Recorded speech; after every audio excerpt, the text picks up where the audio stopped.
جب اللہ انتظار کے ذریعے تمہیں آزماتا ہے تو تمہارے دل میں شیطان دعا قبول نہ ہونے کے وسوسے بھی ضرور ڈالتا ہے۔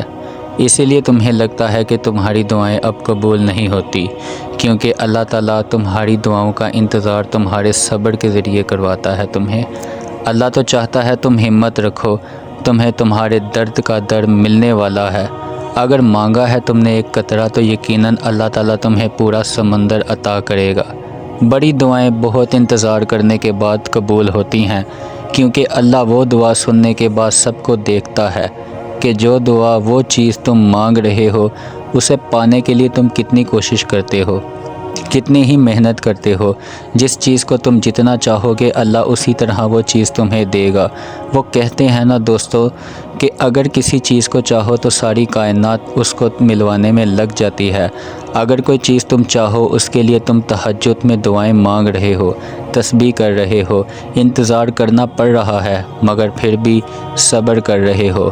اپنی چاہت ملنا ناممکن لگ رہا ہے، لیکن جب اللہ کو سوچتے ہو تو ممکن پہ یقین ہونے لگتا ہے۔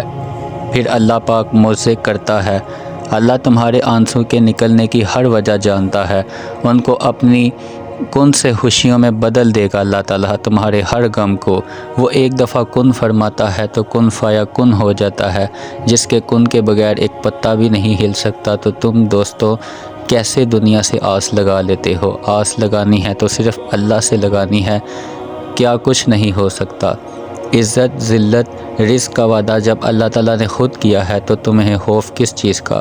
تمہیں تمہاری چیز بھی مل جائے گی اگر اللہ تعالیٰ نے اس کو تمہارے مقدر میں لکھا ہے۔ چاہے تم اس چیز سے کتنا بھی دور ہو تمہیں مل ہی جائے گی۔ بس اللہ چاہتا ہے کہ تم اس پہ یقین رکھو۔ دعائیں اچانک سے قبول ہونے لگیں تو سمجھو معجزے ہو گئے ہیں۔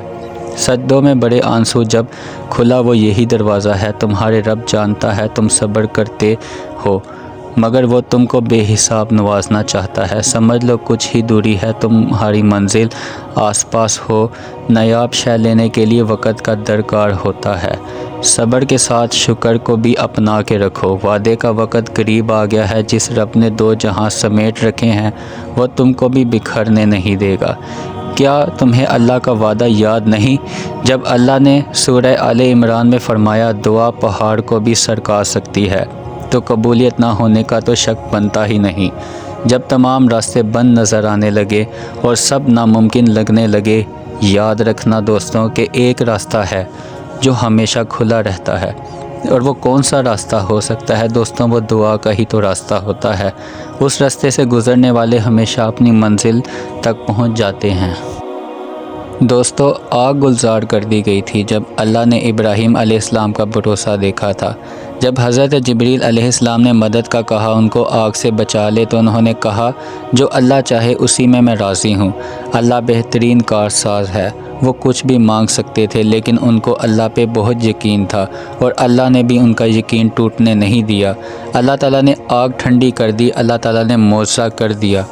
معجزہ اس طاقت کا نام ہے جس کی بنیاد کامل یقین ہوتی ہے۔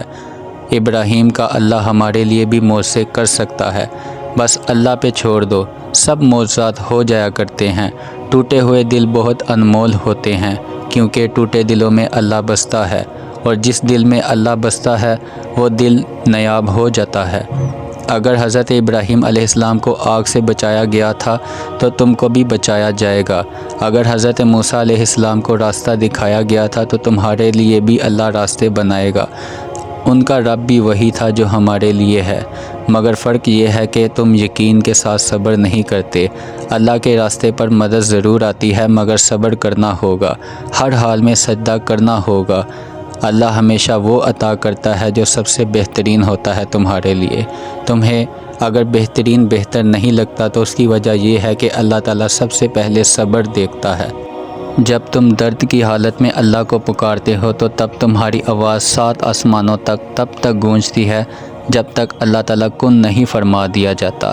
اللہ تو کہتا ہے تم مجھے پکارو، میں تمہاری پکار کا جواب ضرور دوں گا، اور پھر وہ یہ بھی فرماتا ہے یقیناً وہ کبھی اپنا وعدہ نہیں توڑتا، اور وہ تمہارے مقدر کو بدلنے کی گنجائش تب تک رکھتا ہے جب تک تمہاری دعائیں اس کی چوکھٹ پر کھڑی رہتی ہیں۔ تم دعا کرتے ہوئے معجزوں کا یقین رکھو، پھر دیکھو دعا ختم ہوتے ہی اللہ تعالیٰ تم پر اپنا ایسا کرم کرے گا تو تمہاری زندگی میں انقلاب آئے گا۔ دعائیں رد کرنے کے لیے اللہ مانگنے کا خیال تمہارے دل میں نہیں لاتا۔ وہ تو تم سے اتنی محبت کرتا ہے کہ اللہ تم کو آزمائش میں ڈالتا ہی تب ہے جب تک تم کسی ایسی چیز کی طرف بھاگتے ہو جو تمہارے لیے بری ہوتی ہے۔ وہ اتنا مہربان ہے، وہ اپنا فیصلہ تم پر مسلط ہی نہیں کرتا۔ وہ تو اختتام تک تمہاری صدا کا انتظار کرتا ہے کہ کب تم اس کو پکارو اور وہ تمہارا نصیب بدل دے، اور پھر وہ تمہیں دعاؤں کی مہلت دیتا ہے تاکہ تم اپنی من پسند چیز کو جس سے تم دور ہو گئے ہو اسے اپنے حق میں بہتر بنا سکو۔ اس آزمائش کے بعد تمہارے لیے قبولیت کا وہ مقام ہے جہاں تمہیں مانگنے سے پہلے ہی اللہ تعالیٰ نے عطا کر دیا ہوتا ہے۔ جس ذات نے تم کو اب تک سنبھالے ہوئے ہے وہ تمہیں آگے بھی سنبھال لے گا۔ جو وقت نے چھین لیا ہے اللہ تمہیں ہر وہ چیز واپس لوٹا دے گا۔ جب اللہ تمہیں آزمائش کے اس مقام پر لے آتا ہے جہاں تمہارا صبر حد سے بڑھ جاتا ہے تب وہ تمہارے لیے ناممکن سے موضع فرماتا ہے۔ اس آزمائش کے بعد تمہارے لیے قبولیت کا وہ مقام ہے جہاں تمہیں مانگنے سے پہلے ہی عطا کر دیا جاتا ہے۔ جیسے اس کی مصلحت کو سمجھنا تمہارے بس کی بات نہیں، بالکل ویسے ہی اس نے تمہاری مدد کے وسیلے وہاں بنا رکھے ہیں جو تمہاری سوچ سے بھی بڑھ کر ہیں۔ یقین رکھو اللہ کی تدبیریں ہمارے دیکھے ہوئے خوابوں سے بہت زیادہ بہتر ہوتی ہیں۔ پھر یہ مت دیکھو تمہارے بس میں کیا ہے، بلکہ یہ دیکھو کہ جو تمہیں عطا کر رہا ہے اس کے بس میں کیا کیا نہیں ہے۔ اور جب تمہاری نیت صاف ہوتی ہے اور تم کسی کام کو کرنے کی تھام لیتے ہو تو کائنات کی ساری طاقتیں متحرک ہو جاتی ہیں، اور پھر اللہ خود تمہاری مدد فرماتا ہے۔ جس نے تم کو یہ زحم دیا ہے وہی تم کو مرہم بھی لگا دے گا، اور اللہ سے مدد مانگ کر کوئی بھی بے یار و مدد نہیں ہوتا۔ وہ تمہاری ان جاگتی ہوئی آنکھوں میں ایسی دلکش نیند اتارے گا اور وہ پھر تمہاری کوئی بھی رات نیند سے خالی نہ ہوگی۔ وہ جانتا ہے تم تک تمہاری پسند کو پہنچانا کب بہتر ہے۔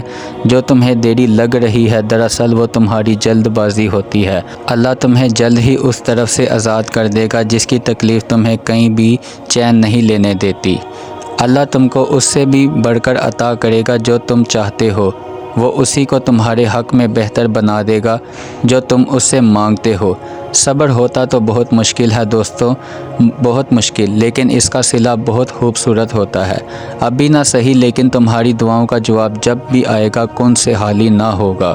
وہ اگر درد ایسا دیتا ہے کہ ساری رات آنکھ نہ لگ سکے تو پھر وہ سویرا بھی ایسا دیتا ہے جو ان آنکھوں کو ٹھنڈا کر دیتا ہے۔ تم اس کے لیے نیند ترک کر کے آؤ تو وہ کیسے ممکن ہے کہ وہ تمہاری دعاؤں کو رد کر دے؟ اگر اس نے تم کو اپنے لیے منتخب کر لیا ہے تو جان رکھو اس نے تمہاری رضا کو اپنی رضا کے لیے چن لیا ہے۔ تو پھر تم اللہ کی جانب واپس لوٹ جاؤ، وہ تمہاری جانب ہر چیز واپس لوٹا دے گا۔ جو اللہ کی محبت کا سجدہ قضا نہیں ہونے دیتا پھر وہ بھی تمہاری محبت کو قضا نہیں ہونے دے گا۔ یہ یاد رکھیے۔ جزاک اللہ۔